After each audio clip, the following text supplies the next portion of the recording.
의대를 보내기로 작정하고 유치원 때부터 준비를 하시는 부모님은 제가 알고 있는데, 근데 과연 그 아이의 삶이 행복한가?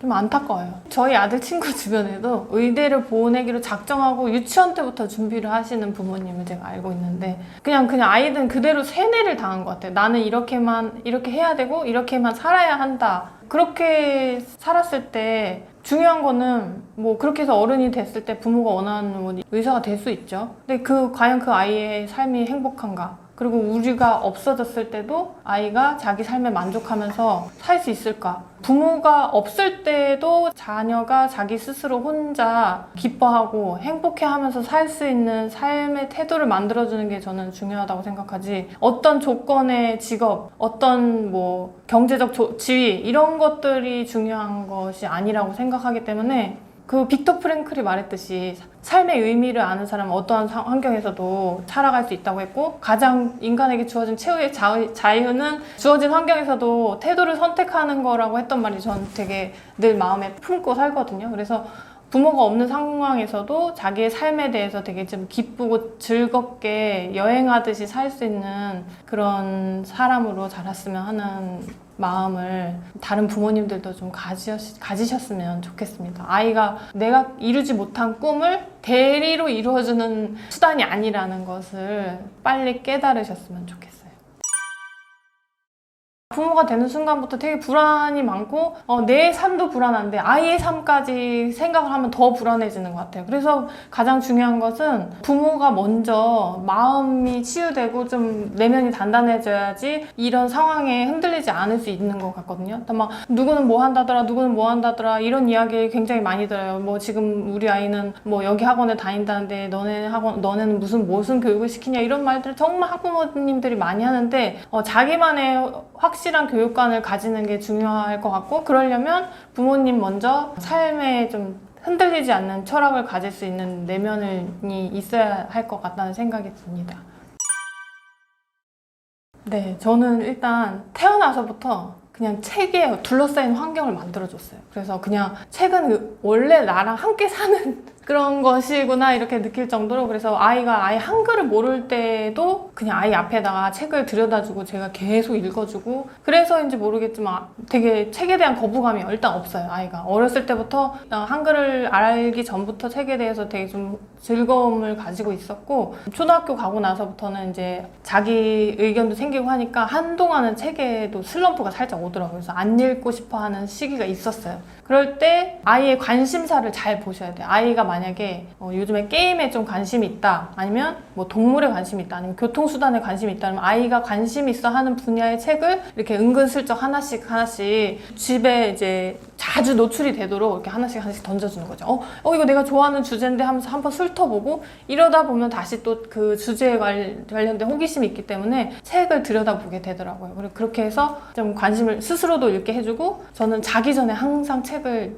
읽어주는 루틴으로 잠이 들었어요. 읽어주는 게 힘들 경우에는 들려주는 것도 같이 했거든요. 그래서 오디오 동화 이런 것들을 아예 어릴 때부터 꾸준히 들으면서 이게 루틴이 되어가지고 잠들 때는 책을 읽는 것, 이런 게 좀 습관이 된 것 같아요. 그래서 사실은 가장 빨리 하면 빨리 할수록 좋은 것 같고, 지금이라도 같이 책을 읽는 모습을 좀 보여주시는 게 가장 중요한 방법이 아닐까 싶습니다.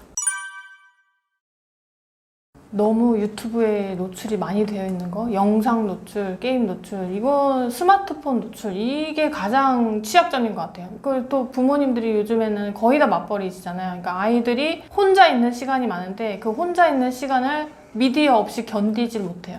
그러니까 친구들이랑 게임하거나 뭐 영상 보거나 이런 것들이 너무 익숙해져서 그 글씨를 읽는 것을 견디기 힘들어 하는 것 같거든요. 저희 반 아이들을 봐도 그렇고, 가장 중요한 거는 좀 미디어 약속을 좀 정하고 나머지 시간에 미디어 없이 무언가를 하면서 좀 심심할 수 있는 시간을 제공하는 게 아이한테 중요하지 않을까 싶습니다. 근데 내가 애들 케어하기 힘드니까 핸드폰 쥐어주고, 또는 숙제 몇 개 하면은 핸드폰 너 게임하게 해줄게, 이런 식으로 뭐 보상을 핸드폰으로 쥐어주고, 이러는 게 아이를 망치는 길이고 책을 읽지 않게 만드는 길이라고 생각을 해요. 오히려 그냥 심심하도록 내버려 두면 아이가 스스로 놀이를 찾아내고 창의적으로 문제를 만들어내거든요.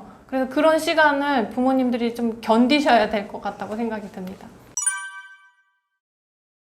저도 이제 배운 건데 그냥 장난감 딱 특정화된 장난감을 사주는 게 아니라 특히 어릴 때부터 학교 들어가기 이전에 형상이 없는 마음대로 만들 수 있는 장난감 있죠.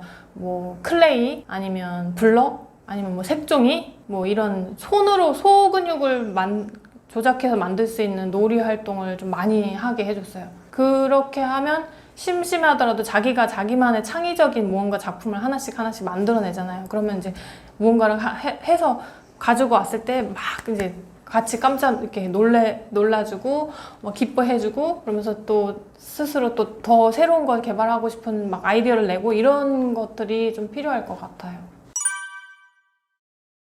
매일 아침에 학교에서도 교실에서 루틴이 있어요. 그래서 일단 공부할 준비, 가방 정리 이런 거 하고 나면은 아침에 항상 책을 꺼내서 읽도록 이제 습관화 하거든요. 근데 평소에 책을 읽었던 아이는 오자마자 이제 자기가 읽을 책을 준비한 이 책을 꺼내서 거기에 완전히 빠져들어요. 그래서 눈이 책에 이렇게 가 있는데 책을 좋아하지 않는 아이는 눈동자가 계속 흔들려요. 여기에 집중하지 못하고 친구들 오는 거 쳐다봤다가 뭐 또 막 이렇게 계속 집중이 안 되는 거죠. 그리고 이 책에 대해서 재미도 못 느끼고 그런 친구들이 많은 학급일 경우에는 아예 아침에 제가 그냥 화면으로 책을 띄워주고 같이 읽어주는 방식으로 이렇게 하루에 특히 저학년 같은 경우는 하루에 한 권씩 그림책 읽어주기 이렇게 해서 책에 좀 재미를 들일 수 있게 해줬거든요. 그래서 초등학교 때 아이가 책에 재미를 느끼지 못한다면 제일 좋은 방법은 부모님이 읽어주시는 게 좋지 않을까. 엄마 목소리로 아빠 목소리로 읽어주면서 그 스토리 라인에 대한 이렇게 흥미를 좀 가질 수 있게 너무 쉽게 들어오는 자극에 대한 좀 제한도 필요할 것 같아요. 책에서는 그런 자극이 없잖아요. 과한 자극에 노출되어 있는 친구들은 책이 너무 흥미가 없어서 그런 자극을 좀 제한하는 게 필요할 것 같습니다. 초등 자녀를 키우고 있으신 분이라면 제가 좀 가장 중요하다고 생각하는 거는 자녀와의 교류 그리고 아이에게 남겨질 정서를 생각하는 게 가장 중요하다고 생각이 돼요. 초등학교 때 수학 문제 얼마나 풀었는지 책을 몇 권 읽었는지 이런 것들은 어른이 됐을 때 기억에 남지 않지만 부모님과의 특별한 경험이나 부모님과 주고받았던 그런 분위기 그런 따뜻한 정서는 기억에 남을 거라고 생각이 들거든요. 그래서 오늘 하루 아이한테 사랑한다고 말하고 좀 따뜻하게 안아주시고 그런 신체적 스킨십 이런 것들을 좀 자주 하시면서 아이가 가정에서라도 좀 스스로 되게 행복할 수 있게 존재로서의 기쁨을 느낄 수 있게 한 잠깐의 시간이라도 가지셨으면 하는 바람입니다.